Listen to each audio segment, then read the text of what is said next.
अस्सलाम वालेकुम जी। ज़ोर का जोड़ में हाफिज़ मोहम्मद इमरान आपको खुशामदीद कहता है। T20 वर्ल्ड चैम्पियनशिप में गैर मुतवक्के नताइज का सिलसिला जारी है और आज जो मैचेस खेले गए हैं, अगर न्यूजीलैंड हार जाए अफ़गानिस्तान से तो यकीनन आप हैरान होंगे। अगर श्रीलंका हार जाए बांग्लादेश से, वो भी इन हालात में कि जब बांग्लादेश को अमेरिका के ख़िलाफ़ वर्ल्ड कप से पहले सीरीज़ में नाकामी का सामना करना पड़ा हो, तो फिर लोग हैरान ज़रूर होंगे कि ये क्या हो रहा है इन तमाम मैचेस पर। और जो कल पाकिस्तान का मैच खेला जाना है उस पर, और जो पाकिस्तान आयरलैंड के ख़िलाफ़, जो उससे पहले पाकिस्तान यूएसए के ख़िलाफ़ अपना मैच हारा है, इन सब मौज़ूआत पर गुफ्तगू रहेगी क्योंकि फ़िटनेस मसाइल पाकिस्तान के अभी तक शायद हल हो नहीं पाए। इन तमाम बातों पर बातें होंगी, तज्ज़िये होंगे, तबसरे होंगे और मेरे साथ मौजूद हैं इस वक्त शिरीन जुल्फ़िकार। और यकीन तौर पर जैसे कि इमरान आप भी सही गुफ्तगू कर रहे हैं कि ऐसा लग रहा है कि वर्ल्ड कप तो अभी शुरू हुआ है। जिस तरीके से बैक टू बैक अपसेट्स देखने को मिल रहे हैं, मतलब जिन्हें बॉल पकड़ना हमने सिखाया, टेक्निक जिनकी जो है वो लेजेंड्स ने सही करवाई, और इतना बड़ा अपसेट, यानी कि एक दिन पहले अपसेट वो पाकिस्तानी टीम को मिला था। एंड दिस इज़ व्हाट कि जो अफ़गानिस्तान ने खेला है, मेरा ख्याल है कि प्रोफेशनली एक अच्छी बढ़ती हुई टीम को शायद अपसेट का नाम देना भी सही नहीं है। उनको क्रेडिट देना चाहिए उनके खेल के हवाले से। देखिए शीरी, बात यह है कि जब आप अफ़गानिस्तान की बात करते हैं और अब पाकिस्तान में लोग ये कहते हैं कि उन्होंने हमसे क्रिकेट सीखी, यहाँ पर आकर खेलते रहे, बात तो अब निकल चुकी है आगे। T20 फॉर्मेट में तो वो दुनिया के किसी भी टीम को शिकस्त दे सकते हैं, और जो उन्होंने 50 ओवर्स का वर्ल्ड कप खेला था उसमें तो उन्होंने सबको हैरान किया था। तो ये बात ज़रूर है कि क्या अब पाकिस्तान के लिए जो कंसर्न है, जो हमारे लिए ख़दशा है, या तहफ़्फ़ुज़ात हैं, या शुकूक व शुबहात हैं, या तकलीफ़ दे बात है कि एक तरफ यूएसए टॉप कर रहा होगा ग्रुप में, दूसरी तरफ आप देखें तो अफ़गानिस्तान टॉप कर रहा है ग्रुप में, तो पाकिस्तान ने अभी अपना खाता खोलना है। तो इन सब चीज़ों पर गुफ्तगू रहेगी। पाकिस्तान क्रिकेट बोर्ड के साबिक़ चीफ सेलेक्टर जनाब मोहम्मद वसीम साहब हमारे साथ मौजूद। अस्सलाम वालेकुम वसीम साहब। वालेकुम अस्सलाम। कुछ हैरान है? अब बहुत ज़्यादा नहीं। अच्छा। बहुत ज़्यादा नहीं। शायद श्रीलंका वाले मैच पे थोड़ा सा कि उसमें एक्सपेक्टेशंस यही थी कि बांग्लादेश के चांसेस कम है, लेकिन अफ़गानिस्तान न्यूजीलैंड का मैच तो आप कह सकते हैं कि बराबरी पे ही स्टार्ट हुआ था। और जैसे अफ़गानिस्तान ने क्रिकेट खेली है, एक तो होता ना कि वो मैच जीत गए, उन्होंने वन साइडेड मैच उनसे जीता है और बड़ा कन्विंसिंगली जीता है। तो आई थिंक अफ़गानिस्तान एक मतलब नई एक ताकत जो बन के उभरी थी, अब वो आहिस्ता से अगर आप देखते हैं तो अब उनको रेट करना शुरू करेंगे जी, सुपर 8 में ये आएंगे, ये सेमीफाइनल तक पहुंचेंगे, ये उस तरह की टीम आ रही है। और इसमें जो सबसे इम्प्रेसिव चीज़ इमरान उसमें मुझे नज़र आ रही है कि देखें इनके जो एरियाज थे जिन पे हम अक्सर बात करते हैं कि स्पिन बॉलिंग बड़ी अच्छी है इनके बैट्समैन जो ना नीचे वाले खेल लेते हैं, कोई टॉप ऑर्डर में नहीं है, लेकिन अब वही जो वीकनेसेस थी इनकी, अब वो उनकी स्ट्रेंथ बन गई है। टॉप ऑर्डर इनका वेरी स्ट्रॉन्ग, बैटिंग करनी उनको आ गई है, और फास्ट बॉलिंग अगर हम देखते हैं तो वो उनको मैचेस जिता रहे हैं। फजल हक फारूकी ने जैसे कल बॉलिंग की है, तो they are not only relying on the spinners any more. So that's a sign of a very good team के जो आप चीज़ें आइडेंटिफाई करते हैं और उस पर कुछ टाइम लगाते हैं, कुछ उस पर वर्किंग करते हैं, होमवर्क करते हैं और आहिस्ता आहिस्ता उस पर काबू पाते हैं। और हम आप देख रहे हैं अफगानिस्तान को, spin bowling, fast bowling, batting, वो सारे बॉक्सेस टिक कर रहे हैं अब। और फील्डिंग उनकी वैसे ही अच्छी थी एनर्जी वाइज अगर हम देखें। अच्छा, ये एनर्जी की आपने बात की, इसमें फ़िज़िकल फिटनेस भी आ जाती है। इसका मतलब ये है कि वो ग्रो कर रहे हैं ना, ऐसे अडेप्ट कर रहे हैं। ठीक है, प्रोग्रेसिव अप्रोच है उनकी कि सीखने की तरफ जा रहे हैं। देखें इसमें आप जब सबसे पहली चीज़ होती है आपने एडमिट करना कि हमारे ये वीकर एरियाज़ हैं। जैसे फास्ट बॉलिंग अगर आप 2 साल 4 साल पहले जाते हैं तो आप कहते हो अफगानिस्तान के पास स्पिनर्स अच्छे हैं, लेकिन उनके पास फास्ट बॉलर्स नहीं हैं। लेकिन अगर वो ज़िद पकड़ी रखते जी नहीं हमने स्पिनर से ही जीतना है, हमें फास्ट बॉलर की ज़रूरत नहीं है, तो शायद हम ये बात ना कर रहे होते। उन्होंने एडमिट किया हमें बैटिंग इंप्रूव करनी है, हमें अपनी फास्ट बॉलिंग इंप्रूव करनी है, उसके ऊपर उन्होंने इन्वेस्ट किया, कोचेज़ लाए, स्पेशलाइज कैंप्स उन्होंने किए, और एंड में क्या हुआ कि उन्होंने वो एरिया भी कवर किया है। So that's a sign of a very good team कि जो प्रोग्रेसिव माइंड के साथ चल रहे हैं आगे। कि सबसे पहले अपने एडमिट करना होता है। एक तो ना जिद होती नहीं भी हम ऐसे ही रहेंगे। तो वो चीज़ अगर हम देखते हैं अफगानिस्तान के अंदर कोचिंग उनको देख लें कि वो डिफरेंट मुल्कों से डिफरेंट कोचेज़ लेके आए, जो उनकी रिक्वायरमेंट थी वो उस हिसाब से लेके आए। ये नहीं कि हमें वैसे कौन सूट करता है, नो, जो क्रिकेट को उनकी सूट करता है, जो उनके लिए काम अच्छा कर सकता है, वो उनको लेके आए, उनके रिजल्ट्स भी नजर आ रहे हैं। अच्छा, जो फ्लेमिंग है, साबिक कप्तान रह चुके हैं न्यूजीलैंड के, उन्होंने कहीं ना कहीं ये चीज़ प्रेडिक्ट की थी कि थोड़ा सा एक टफ टाइम मिल सकता है न्यूजीलैंड की टीम को, क्योंकि ज़ाहिर अफगानिस्तान के पास स्पिनर्स बहुत अच्छे हैं, पिच जो है वो बहुत अफगानिस्तान फ्रेंडली है। तो न्यूजीलैंड को भी इस हवाले से कोई अपनी स्ट्रैटेजी चेंज करने की ज़रूरत थी जहाँ उन्होंने लैक किया है, आपको लगता है? देखिए फ्लेमिंग ऑब्वियसली आईपीएल में काम करते हैं, वहाँ पे कोई 70-80% जो प्लेयर्स आपके अफगानिस्तान के वो आपको खेलते हैं वहाँ पे नज़र आते हैं। तो ऑब्वियसली उनके पास फर्स्ट हैंड इन्फॉर्मेशन है, उनकी अपनी टीम के अंदर भी होंगे। तो एक एक्सपोजर बहुत हाई लेवल पे चला गया। अगर आप अफगानिस्तान के प्लेयर्स का देखते हैं कि इंटरनेशनल क्रिकेट में, लीग क्रिकेट में शायद पाकिस्तानी प्लेयर से ज़्यादा जो डिमांड है, जो वैल्यू है, वो ख्वान प्लेयर्स की आपकी। बिल्कुल।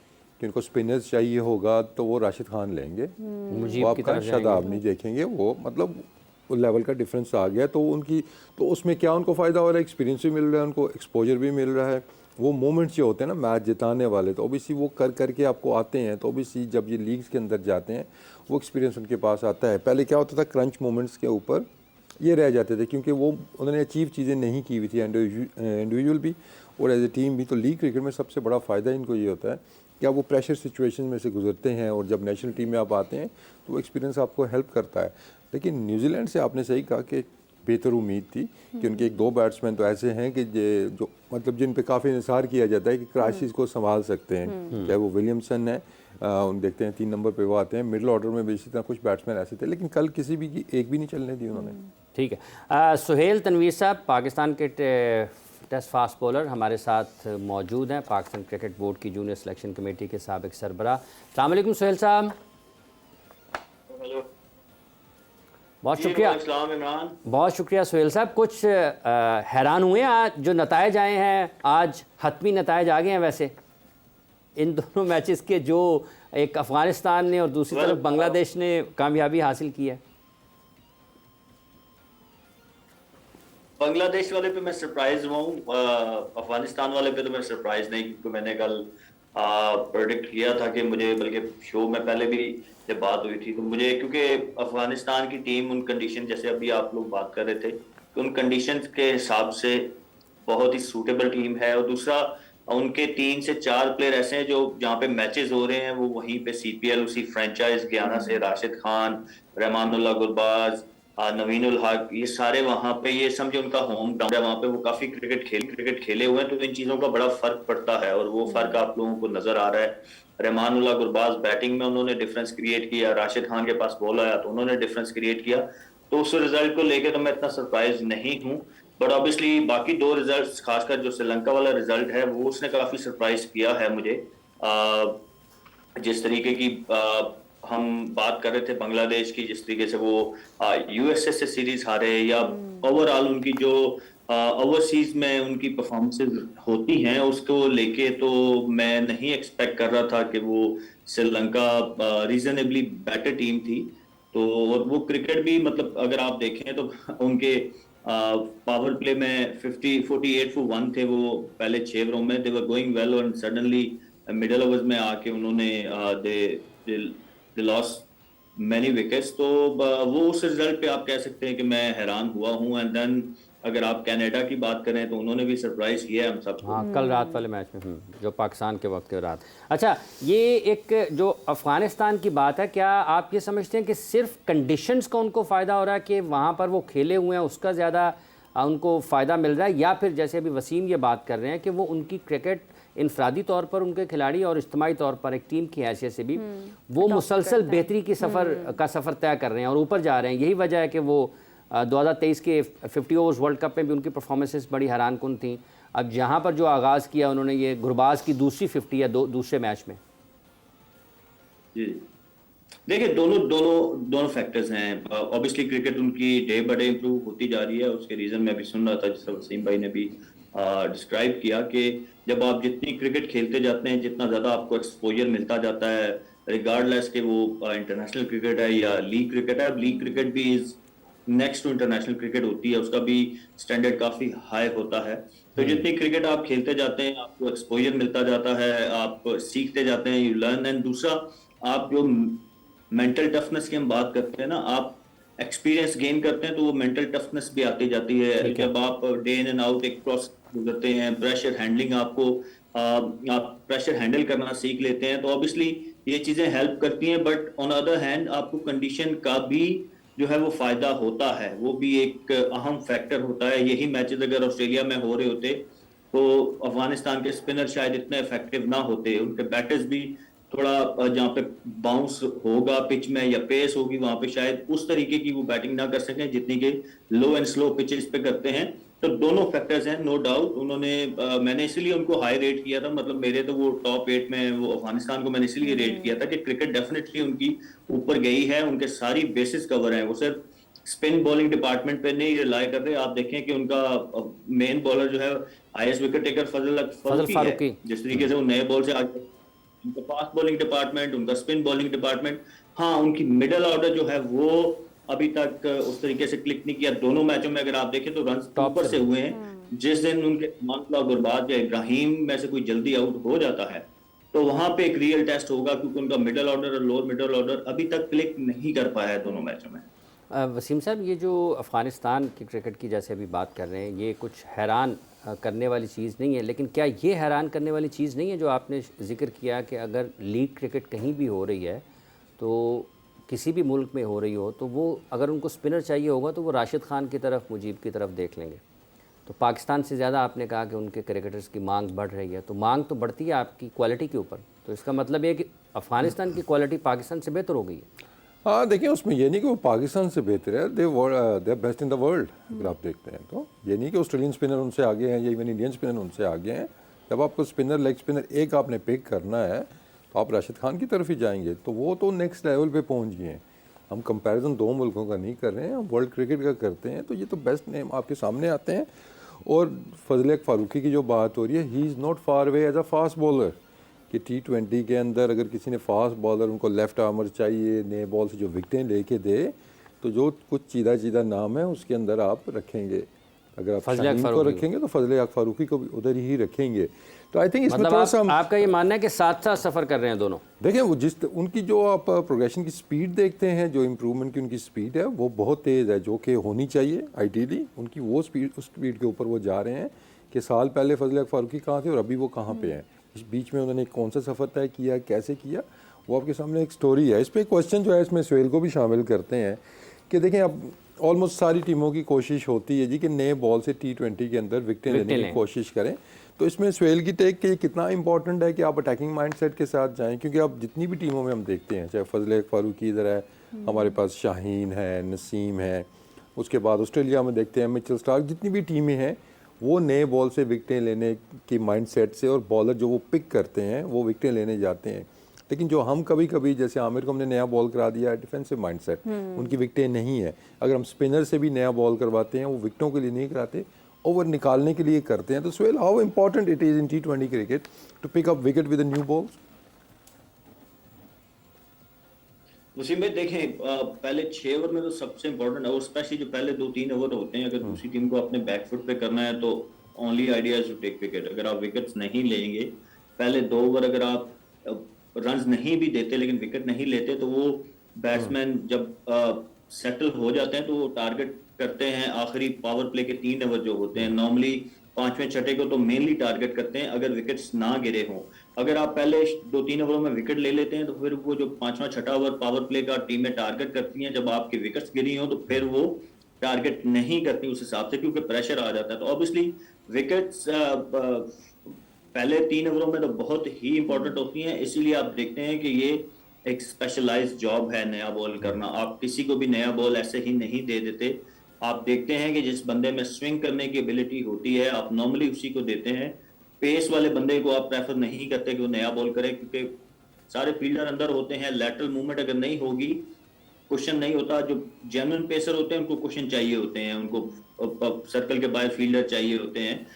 तो इसलिए ये एक स्पेशलाइज्ड जॉब है। आप ट्रेंट बोल्ट देख लें न्यूजीलैंड की तरफ से, नया बॉल कैसे उनका स्विंग होता है। शाहीन अफरीदी आप हमारे पाकिस्तान की तरफ से देख लें। आप बुमराह देख लें, बुमराह नया बॉल कैसे स्विंग करते हैं। एंड फजल फारूकी की तो तारीफ इसलिए मैं करूंगा कि दोनों तरफ इक्वली गुड हैं। वो दोनों तरफ स्विंग कर लेते हैं। वो एक साइड पे जैसे शाहीन सिर्फ इन स्विंग करते हैं, ट्रेंट बोल्ट का ओनली इन स्विंग होता है, बट फजल फारूकी की रिस्ट एंड स्किल्स इतनी अच्छी हैं कि वो दोनों तरफ से एक ही एक्शन के साथ दोनों तरफ स्विंग कर लेते हैं। और जब आप खुद बैट्समैन हैं, आपको पता है कि एज ए बैट्समैन जब आप किसी को फेस कर रहे हो और आपको नहीं पता कि एक ही पेस के साथ बॉल किस साइड पे स्विंग हो रहा, क्योंकि डिसीजन मेकिंग के लिए आपके बड़ा स्लाइड टाइम होता है एज ए बैट्समैन।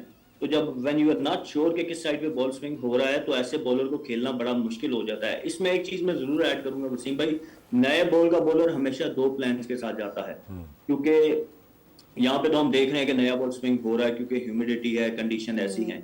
बट जहाँ पे नया बॉल स्विंग नहीं होता वहां पे हमने देखा है हमारे बॉलर स्ट्रगल कर जाते हैं क्योंकि उनके पास प्लान बी इतना तगड़ा नहीं है, अभी तक वो उस तरीके से नहीं बना सके। हम वही बॉल के साथ जबरदस्ती करने चले जाते हैं कि नहीं मैंने स्विंग करना ही करना है इसको, उसमें हम रन लीक कर जाते हैं। तो नया बॉल पे मेरा हमेशा से प्लान ऐसा ही रहा है कि मैं पहले ओवर में देखता था, पहला ओवर नॉर्मली आपको स्विंग हर पिच पे मिल जाता है। अब जैसे गयाना वाली पिच है यहाँ पे तो 2-3 ओवर 4 ओवर स्विंग होगा, बट अगर स्विंग नहीं हो रहा तो वहां पे आपका प्लान बी ये होता है कि आपने रन्स नहीं लीक करने, क्योंकि वो भी T20 क्रिकेट में एक अटैकिंग ऑप्शन है कि जब आप रन्स नहीं देंगे तो you will force batsman to make a mistake, वो जब मिस्टेक करेगा तो आपको चांसेस क्रिएट करते हैं। तो ये बड़ी एक फाइन लाइन होती है अटैक की और कहाँ पे आपने डिफेंसिव माइंडसेट पे जाना है, कहाँ आपने रन्स लीक होने से बचाने हैं। तो ये फैसला आप जब पहला ओवर कर रहे होते हैं तो वहां पे आपको आइडिया हो जाता है कि ये पिच मुझे स्विंग ऑफर कर रही है या नहीं कर रही, and then you switch to plan A और प्लान बी। सुहेल साहब ने जैसे जिक्र किया, जो आप तक का सवाल था, ये पाकिस्तान के नए बॉल को देखते हुए आपके ज़हन में ये चीज़ आई? हाँ, थोड़ा सा आप रिलेट कर सकते हैं। अच्छा, आप अगर हम इसको रिलेट करते हैं, अगर हम इसको रिलेट करते हैं तो हम नया बॉल नसीम से क्यों नहीं करवाते? हालांकि अगर पाकिस्तान में देखें तो इन स्विंग आउट स्विंग अगर दोनों, जिसकी सीम पोजीशन अगर फास्ट बॉलर्स में सबसे अच्छी नज़र आती है तो वो तो देखिए वही माइंडसेट की बात ना, मैं सुहेल को भी इसीलिए इनकॉर्पोरेट किया इस कन्वर्सेशन के अंदर कि देखिए ये एक नॉर्मल सा एक प्लान है। अब सुहेल बहुत सी टीमों से खेले हुए हैं, बहुत जगह इन्होंने और करते हमेशा नया बॉल ही है ये। मुझे नहीं लगता कि इनको किसी ने कहा होगा कि यार रन्स नहीं देने, बस ओवर निकालना है अपना, विकेट हमें नहीं चाहिए। जो प्लान ए की वो बात करेंगे, बॉल स्विंग हो रहा है, आपको फ्रीडम दिया जाता है कि एक बाउंड्री लग भी जाती है, नो इश्यूज। अगर आप 1-2 विकेटें लेके देते हैं तो हम उनको बैकफुट के ऊपर लेके जाएंगे। तो I think it's a mindset कि शायद जो मुझे लगा पिछले मैच के अंदर हमारे भी और कुछ काफी दिनों से एक चीज चल रही है कि हम कभी स्पिनर से करा देते हैं, बिल्कुल कंडीशंस को देखते हुए, तो वो हम थोड़ा सा वो है कि उसके अंदर हमें अटैक पे जाना होगा कि नए बॉल से आप विकेटें नहीं पिक करेंगी तो आप बैट्समैन आउट नहीं होंगे। कहा जा रहा है जब ब्रेक कॉन्वर्सेशन को यहीं से आगे बढ़ाते हैं। Stay with us.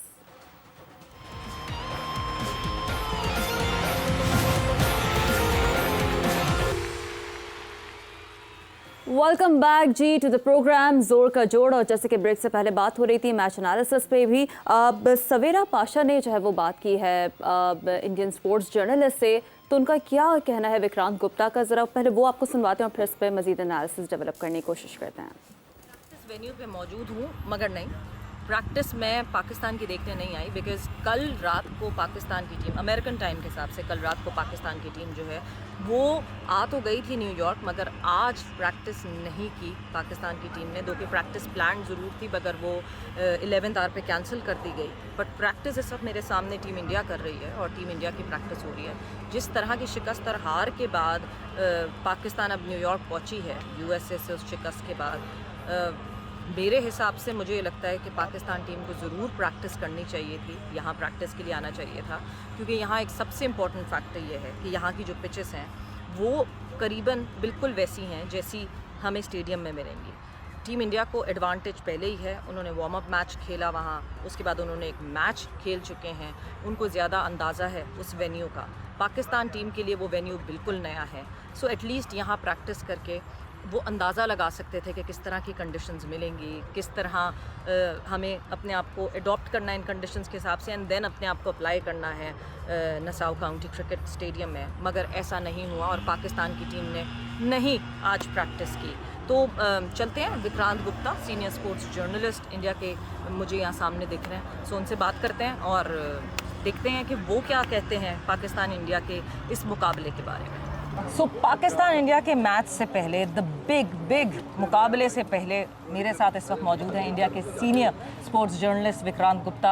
Hi Vikrant, how are you? Very good Savera ji, मोर मज़ा आ गया आपको देख के यहाँ पे एक बार फिर क्योंकि कई बार ऐसा हो चुका है, कई मरतबा हो चुका है कि वर्ल्ड कप वगैरह होते हैं हम तो वहीं पे मिलते हैं। एग्जैक्टली। तो मुझे याद है ऑस्ट्रेलिया लास्ट हम मिले थे और हमने एक शो किया था, पिकनिक शो, निखिल और मैं, बिल्कुल, और आप ने हमें लंच कराया था। बिल्कुल, तो मुझे अभी भी याद है, बिल्कुल मुझे अभी भी याद है। पर्थ का आज वो, मुझे लगता है आपको हमें लंच कराना पड़ेगा, हमें ड्रिप पे लगाना पड़ेगा, बिकॉज जो अरे हालात ऐसा इस क्या वक्त हुआ? हुई है। छोड़िए, ये सब होता है, बड़े बड़े मुल्क में हो ना आप कहीं मगर दिल में कोई तसल्ली तो हो गई होगी कि भाई अब तो बड़े- इंडिया के सामने आना है, एक टीम से हार के आ रहे हैं और वो भी एसोसिएट टीम से। क्या ऐसा कोई आपको लगता है कि एक टीम या एक मैच से जब इंडिया पाकिस्तान आमने सामने हो फर्क पड़ता है? ठीक है, आप ये कह सकते हैं। आई थिंक इंडिया के प्लेयर्स आपने जैसे देखे, अगर Yeah. इंडिया के प्लेयर ये सोच रहे होंगे कि जी पाकिस्तान तो अमेरिका से हार गया तो हम तो बस मैदान में जाएंगे और जीत जाएंगे, वो भी तो गलत है ना। बिल्कुल। देखिए, मैं और निखिल जब हम इंडिया से आ रहे थे जी। तो हमने कुदरती ये मैच एयरपोर्ट पे देखा और वाकई उस दिन मतलब सिंपल टर्म्स में कहें, पाकिस्तान बैटिंग, बॉलिंग, फील्डिंग, कप्तानी चारों अदारों में पीछे था अमेरिका से, और आप एक्सपेक्ट नहीं करते कि यूएस से आप पीछे हो जाएंगे। टिमिड था, डरपोक था और जो मर्जी लगा लीजिए।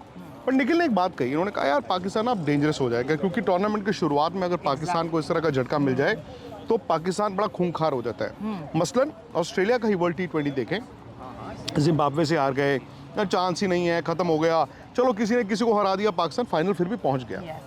बट मेरा सवाल आपसे है कि वाकई पाकिस्तान डेंजरस होता है जब उनको शुरुआती झटके मिलते हैं, बट क्या ये वो पाकिस्तान टीम है जो उन झटकों के बाद अपनी गेम को बदल सकती है? जो मैं देख रहा हूँ मुझे तो मुश्किल लगता है। भाई देखिए मैं बताऊं, with the tag of Pakistan team बड़ी दिलो जान से ओन करती है उस टैग को, द जी। Corner tigers. तो जब मैंने ये पूछा था ना कि नहीं जी शायद इंडियन टीम ओवर कॉन्फिडेंट हो जाए या इंडियन फैंस ओवर कॉन्फिडेंट हो जाए, तो दूसरा मेरा सवाल ही आपसे ये था कि ये भी तो डर है कि कॉर्नर टाइगर्स जब पाकिस्तान टीम होती है फिर तो गिवन डे पे कोई भी टीम उनके सामने आ जाती है, तो वो कहीं भी अगर मैं सवेरा इंडिया हूँ, ऑपोजिशन अगर मैं इंडिया हूँ तो मैं एक चीज़ से डर के रहूँगा, जी। वो है ये न्यूयॉर्क नसाई काउंटी की पिच। मतलब ये पिच ना इंटरनेशनल क्रिकेट के लायक है नहीं। अगर आप स्कूल की क्रिकेट खेल रहे होते तो शायद आप कहते कि यार ये क्या विकेट है, तो यहाँ पर तो आप वर्ल्ड कप करा रहे हैं, ना सिर्फ विकेट बल्कि आउटफील्ड। यस। इतना गंदा आउटफील्ड है कि गेंद जो है वो पड़ के वहाँ रुक जाता है, ट्रैवल नहीं करता। चौका मारना छक्का मारने से ज़्यादा मुश्किल है। बिल्कुल। और दूसरी बात है, इस आउटफील्ड में आप फील्डिंग कैसे करोगे? क्या फील्डर जो स्लाइड मार सकता है? क्या वो बॉल को रोकने के लिए इतना रिस्क ले सकता है? अगर स्पॉन्जी है आउटफील्ड तो जो फास्ट बॉलर है उसकी हैमस्ट्रिंग में या ग्रोइन में इंजरी हो सकती है। ये सारी चीज़ें हैं। तो मैं अगर इंडिया हूँ तो मैं उस चीज़ से डरूंगा कि यार लॉटरी ना हो जाए। लॉटरी हो जाए in the sense toss for example. I think जो भी टॉस जीतेगा वो बॉल डालना चाहेगा, बिकॉज यहाँ पर सुबह 10:30 बजे है और जैसे हमने देखा अब शाम होने वाली है तो यहाँ पर बादल आ गए, आहिस्ता आहिस्ता ओवरकास्ट हो इस जाता है। रात को बरसात भी हो रही है। तो सुबह भी हल्का सा ठंडीर जैसे कहते हैं ना वो रहती है। तो 10:30 बजे ऑल सेड एंड डन इस तरह की विकेट पे आप ये तवक्कुआत करेंगे ही करेंगे कि तेज को मूवमेंट मिल सकती है। प्लस एक और बात है, वो ये है कि आज फॉर एग्जांपल, मतलब आज in the sense of I don't know Pakistan में अब क्या है, मतलब शुक्रवार जी। जो मैच हुआ, इस मैच के बाद अब इस विकेट को दुरुस्त कैसे करेंगे? शुक्रवार जुम्मा। जी, शुक्रवार जुम्मे के दिन जो मैच अभी हुआ इस ग्राउंड में, इसको आप दुरुस्त कैसे करेंगे इस पिच को? अब तो इतनी तनकीद हो गई है कि भाई आईसीसी ने कह दिया ना कि नहीं सारे एफर्ट्स करेंगे। तो इस विकेट को आप एक ही तरीके से ठीक कर सकते हैं। अब वो है पानी दे के उसको रोल जितना आप कर सकते हो, जितना रोल कर सकते हो, जितना रोल कर सकते हो, जितना रोल कर सकते हो। लेकिन मसला सिर्फ विकेट का तो नहीं है ना, मसला तो विकेट का भी है, विकेट का भी है, मगर आउटफील्ड मतलब अगर आप खिलाड़ियों को कहें कि यार आपकी ये दो दिक्कतें हैं, आउटफील्ड की भी है और पिच की भी है, तो खिलाड़ी कहेंगे यार पिच ठीक करवा दो। भाई इंडिया के मैच में आपने देखा ना यार, रोहित शर्मा के गेंद लगा, ऋषभ पंत के गेंद लगा, तो ये चीज़ तो डेंजरस है ही है जी। तो भाई अब लेकिन पिच पे काम करने का वक्त कितना आपके पास? 1.5 दिन। जैसे शुक्रवार दोपहर को मैच खत्म हुआ कनाडा आयरलैंड का, आप क्या करोगे? आप पानी दोगे जिस पिच पे आपने इंडिया पाकिस्तान का मैच कराना है, अब मैच के बाद ही पानी दोगे, उसके बाद आप उसको थोड़ा सूखने दोगे, फिर उसको आप रोल करना शुरू करोगे, और जो शनिवार का दिन होगा मैच से एक दिन पहले आप शायद फिर थोड़ा सा पानी दो और उसको सारा दिन आप जितना रोल कर सकते हो करो करो करो करो करो। दिक्कत ये है कि संडे सुबह आपको क्या मालूम 10:30 बजे जब पहला बॉल डलेगा तो विकेट बेहतर हुई है या विकेट में थोड़ा मॉइस्चर ज़्यादा हो गया है या विकेट रोल ज़्यादा हो गई है। पता चला कि जो क्रैक्स हैं उससे बॉल और उठना शुरू हो जाए। मतलब इसका मतलब ये है, अगर मैं आपकी इस पूरी बात को इन अ नटशेल रखूं, तो क्या जो एडवांटेज हम बात कर रहे हैं कि इंडिया ने एक वार्म अप मैच खेला, इंडिया ने एक मैच खेला यहाँ न्यूयॉर्क में नसाउ काउंटी में, उसका एडवांटेज टीम इंडिया को भी नहीं होगा? बिकॉज नहीं होगा। होगा। अच्छा, क्योंकि पाकिस्तान तो खेला ही नहीं ना। बिल्कुल। पाकिस्तान तो पहली बार ग्राउंड जाएगा मैच खेलने के लिए। भाई इंडिया तो कई दिनों से उस ग्राउंड में जा रहा है, एक प्रैक्टिस मैच भी खेला, उसके बाद आयरलैंड वाला मैच खेला। तो उनको कभी कभी क्या होता है सवेरा कि आपको कम से कम टीवी पे आपको जो अलग दिखता है, जब खेलते हैं आपको अलग दिखता है। कभी कभी ये भी हो सकता है कि साइकोलॉजिकल डिसएडवांटेज हो कि बैट्समैन सोचे यार गेंद लगी थी पिछले मैच में, वो भी हो सकता है। बट कम से कम क्योंकि ये बड़ा ग्राउंड है, ये बड़ा ग्राउंड है। और मैंने भी जब आज देखा जो मुझे लगा, ये बड़ा ग्राउंड मतलब एमसीजी जितना बड़ा नहीं है, लेकिन इसकी डायमेंशंस तकरीबन वैसी हैं। इन द सेंस जो साइड की बाउंड्री है वो ज़्यादा बड़ी है, सीधी जो है वो ठीक है, मतलब बड़ी है बट बहुत बड़ी नहीं है। तो एमसीजी में आप याद कीजिए जो आपका 2022 का वर्ल्ड कप फाइनल हुआ था T20, तो इंग्लैंड ने क्या किया, ने छोटी बॉल का इस्तेमाल किया पाकिस्तानी बैट्समैनों पे, और आपके प्लेयर जो है वो हुक पुल मारते रहे और मिड विकेट पे कैच होते रहे। सो मेरे कहने को जब आप इस मैदान में खेल चुके होते हैं, आप उन डायमेंशंस को बेहतर समझते हैं। बात यहाँ पर पिच के हवाले से खासी है और प्रैक्टिस के हवाले से भी वसीम साहब खासी है।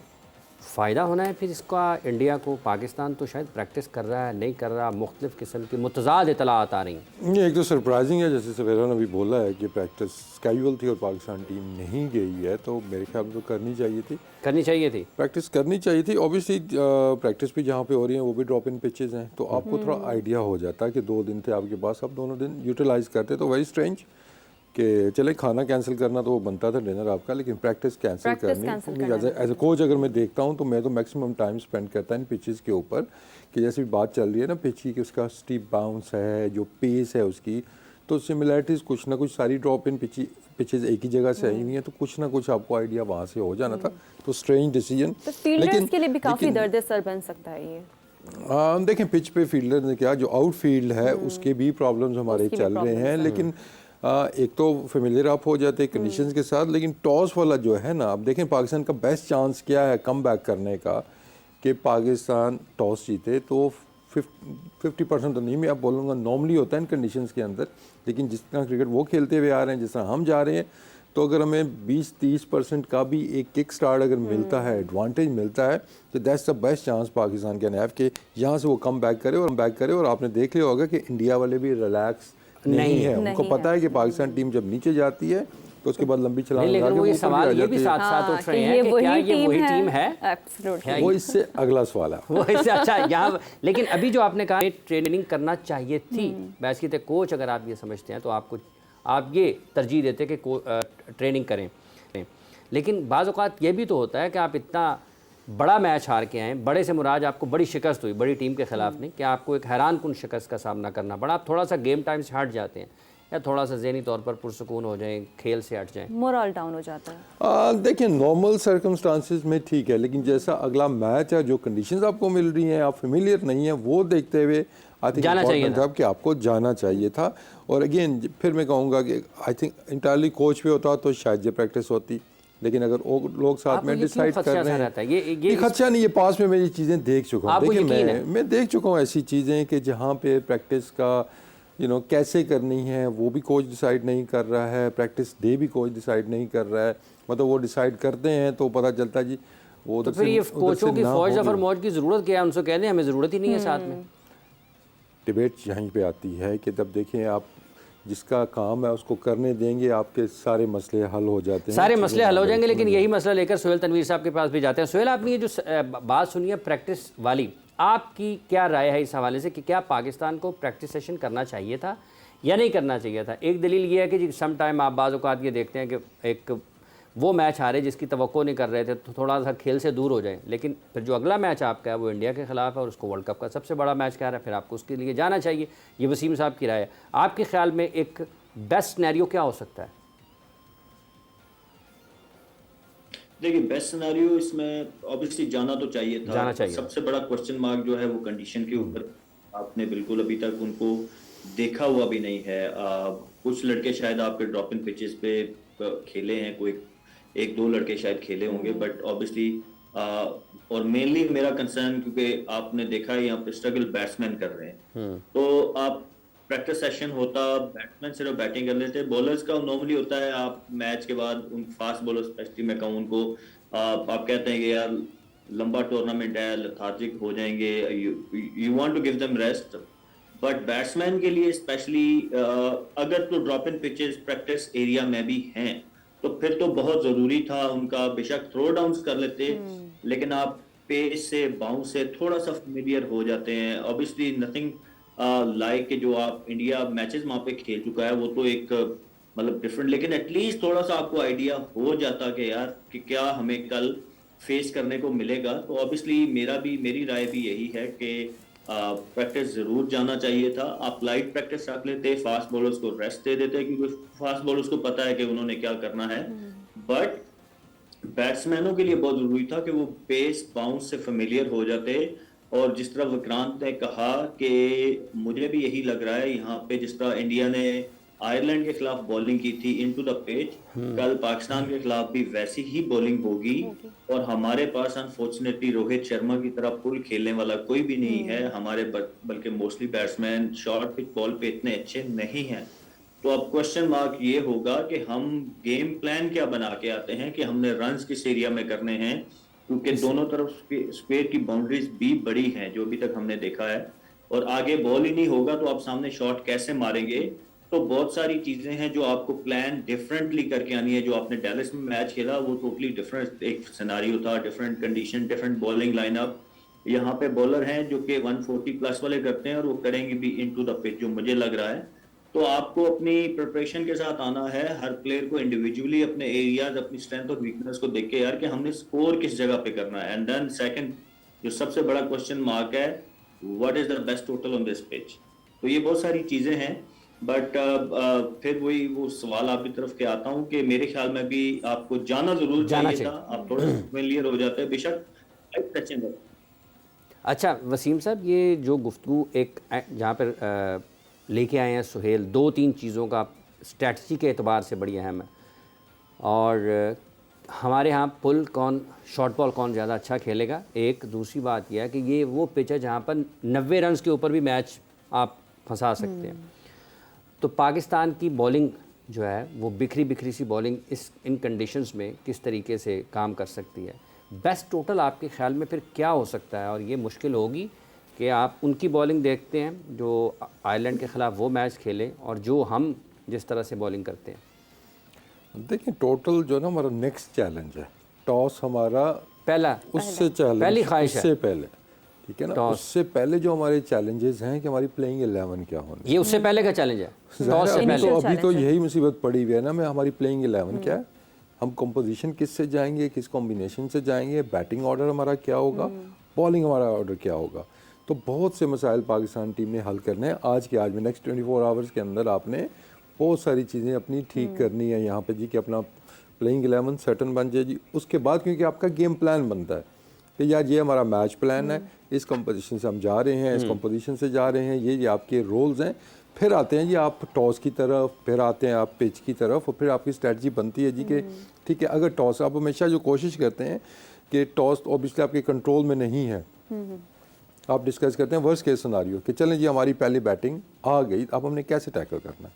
फैक्टर्स सब आपको पता है, मतलब सुहेल ने जैसे एक्सप्लेन किया कि पिच में क्या हो सकता है, उनकी स्ट्रैटेजी एक ऑब्वियस ही लग रही है कि उन्हें पीछे बॉल करने हैं, तो इस पे ऊपर हमारी स्ट्रैटेजी क्या होगी, हम उसको काउंटर कैसे करेंगे। प्लेयर की स्किल के हिसाब से कि उसमें कोई रद्दोबदल करेंगे, प्लेइंग 11 में रद्दोबदल करेंगे कि कोई शॉर्ट बॉल को अच्छा खेलने वाला बैट्समैन हम उसको लेके आ जाएं। क्योंकि मैंने पहले मैच में इसलिए मैंने आज़म खान को अपनी प्लेइंग 11 में नहीं डाला था कि वहाँ पे वो चल भी जाते हैं, लेकिन आप न्यूयॉर्क में जाके आपको पता है कि वो शॉर्ट बॉल पे स्ट्रगल करते हैं, आप उनको नहीं खिलाएंगे तो वो वहाँ पे भी नहीं चले और मुझे यहाँ पे भी खेलते हुए नज़र नहीं आ रहे। तो एक तो ये आपकी प्लानिंग होगी। अच्छा, एक और फैक्टर पे इमाद का भी है कि उनकी तबीयत अभी तक ठीक नहीं हुई है, तो बहुत मुमकिन है कि वो वापस आ जाए। किसकी बात हो रही है? इमाद। हाँ देखिए, अगर वो अब उस पर आते हैं बॉलर्स की तरफ भी, लेकिन अगर देखें बैटिंग के अंदर अगर हम देखते हैं तो ओबीसी साइम अयूब अगर आते हैं तो यू एक्सपेक्ट कि वो ओपनर हैं, वो शॉर्ट बॉल को बेहतर खेलेंगे। उम्मीद तो यही होती है हमारे ओपनर से, उम्मीद तो यही हमें बाबर से भी है, उम्मीद हमें रिजवान से भी यही है कि टॉप हमारा जो ऑर्डर है ये शॉर्ट बॉल को बेहतर खेलेगा। जो पुल शॉट की सुहेल बात कर रहे हैं, हमारे पास उस तरह कोई परफेक्ट वाला एक ही बंदा है जो आप शॉर्ट बॉल करेंगे तो आपको पता है कि यार इसको रन्स बनाने आते हैं, इसको छक्के मारने आते हैं, और वो एक ही बंदा आपके पास, वो है इफ्तिखार अहमद, जिसने ऑस्ट्रेलिया में जाके प्रूव किया। उसको लेकिन ऑस्ट्रेलिया में शॉर्ट बॉल के रिकॉर्ड अगेंस्ट तो वो भी स्ट्रगल करता है। नहीं, शॉर्ट बॉल का अगर आप स्टैट्स उठा के देखेंगे तो इफ्तिखार से अच्छे स्टैट्स आपके किसी बैट्समैन के नज़र नहीं आएंगे, and that was the reason we picked him for Australia world cup. जब उनकी सिलेक्शन हुई थी तो उनके फेवर में एक ही चीज़ गई थी, उस टाइम उनकी फॉर्म इतनी अच्छी नहीं चल रही थी, लेकिन वहाँ की कंडीशंस को देखते हुए कि हमारा बैकफुट के ऊपर हमारा तगड़ा बैट्समैन कौन सा है, तो वो इफ्तिखार थे उस टाइम पे। तो उम्मीद करते हैं कि इफ्तिखार आपका जो बात सुहेल कह रहे हैं कि उन उम्मीदों में थोड़ा पूरा उतर सकते हैं। लेकिन अगेन बात थोड़ा सा मसला कहाँ आएगा, अगर ये 200 वाला मैच होता है ना कि पुल पे आपने छक्के ही मारने हैं और ऑप्शन ही आपके पास नहीं है, लेकिन अगर लो स्कोरिंग मैच होता है तो you just need to manage the short ball कि उसके ऊपर आप आउट ना हो, आप उस पर सिंगल भी बना लेते हैं या एक चौका मार लेते हैं तो आपका गुजारा हो सकता है। मैनेज करने के लिए भी आंखों का खुला होना ज़रूरी है ना सर? आंखें तो खुली होंगी सर, आंखें बंद हुई तो फिर तो कुछ भी नहीं होना, ना चौका लगना है ना मैनेज होना है उसके अंदर। तो गुड टोटल ये चीज़ें सारी जो है ना, ये ऑन द डे पता चलेगा, क्योंकि अभी पिच को डेफिनेटली उन्होंने कुछ किया है। कल का मैच सोहेल ने भी देखा होगा, थोड़ा स्टीप बाउंस तो है लेकिन पेस मुझे लगता है कि थोड़ी सी उसमें कम हुई है, हालांकि बॉलर्स की पेस इतनी ज़्यादा नहीं थी। What do you think Sohail, कल पिच में कोई बेहतरी नजर आई आपको आयरलैंड के मैच में? मैं बिल्कुल यही पॉइंट रेज करने जा रहा था कि थोड़ा सा कल वाले मैच में पिच का बिहेवियर स्लाइटली बेटर लगा मुझे। वो जो अनइवन बाउंस, जो वेरिएबल बाउंस था ना, वो कम लगा मुझे। एक एक कंसिस्टेंट बाउंस था कल। आपने लास्ट स्टिल वो जो हम स्टीम बाउंस की बात कर रहे हैं वो इट इज देयर, बट वो वेरिएबल बाउंस नहीं है कि एक नीचे एक बिल्कुल गुड लेंथ से आपके कानों के पास से चला जाए, वो नहीं था। बाउंस फिर भी मतलब ऊंचा बॉल ऊंचा ही आएगा, but at least you can line up yourself. कल अगर आप देखें लास्ट ओवर भी जो कनाडा का बॉलर कर रहा था, विच वाज वेरी स्मार्ट। अगर आप देखें डेथ बॉलिंग, नॉर्मली मैं थोड़ा टॉपिक से हट जाऊंगा, but I want to praise him कि जिस तरह उसने कंडीशन को यूज किया, कि उसको पता था स्क्वायर बाउंड्रीज बड़ी हैं और यहाँ पे ओवर में 3 छक्के चाहिए तो नहीं लगने। और दूसरा बाउंस आपने देखा होगा कि बाउंस मिल रहा था, तो ही यूज्ड कंडीशन वेरी वेल। बाकी बिल्कुल बेहतर हैं। मिड ऑफ तो उनका भी ऊपर ही खड़ा हुआ था सोहेल, भी कह रहे थे कि हाँ जी, मैं कहा मिड ऑफ ऊपर ही खड़ा हुआ था, वो बॉलर को पता था। मिड ऑफ ऊपर खड़ा होगा। जब आप इनटू द पिच बॉलिंग होती है तो सबसे ज्यादा हिटिंग एरिया कौन से हैं? वो फाइन लेग पे, स्क्वायर लेग, मिड विकेट की तरफ बॉल जा सकता है कि वहीं पे। सोहेल साहब के साथ कुछ आवाज़ का मसला है, कुछ माना। उनकी आवाज़ टूट रही है। इसको मज़ीद हम जब दोबारा आएंगे तो ये जो पाकिस्तान टीम है इस पर मज़ीद बात करेंगे। वसीम साहब, आपको लगता है कि वाकई ये अगले 24 घंटे बहुत अहम हैं पाकिस्तान के लिए? तो कुछ सोच विचार हो रही होगी या पिछले मैच के हवाले से कोई बातचीत चल रही होगी कि वो हम कैसे उससे कैसे निकल सकते हैं? ये बड़ी अहम चीज़ें हैं। आपने भी कुछ सोचा है या नहीं सोचा? लेकिन अगर आपसे ये एक आपको ऑप्शन दूं कि अगर आप कुछ सोचने के लिए टाइम ले लें और कुछ गहरा सोचें जाए वसीम साहब समझ गए। नहीं, गुफ्तगू सुनिए आपने सोहेल तनवीर साहब की और मोहम्मद वसीम साहब की। शीरी, मसला खासा गंभीर है और देखना ही है कि पाकिस्तान इसको कैसे हल करता है। अभी काफ़ी सारे मैचेस हैं जिन पर हमने गुफ्तगू करनी है। इसके साथ साथ हम अब आपसे इजाज़त चाहते हैं। आपसे दोबारा मुलाकात होगी 4 बजे। अपना बहुत सा ख्याल रखें। अल्लाह हाफ़िज़।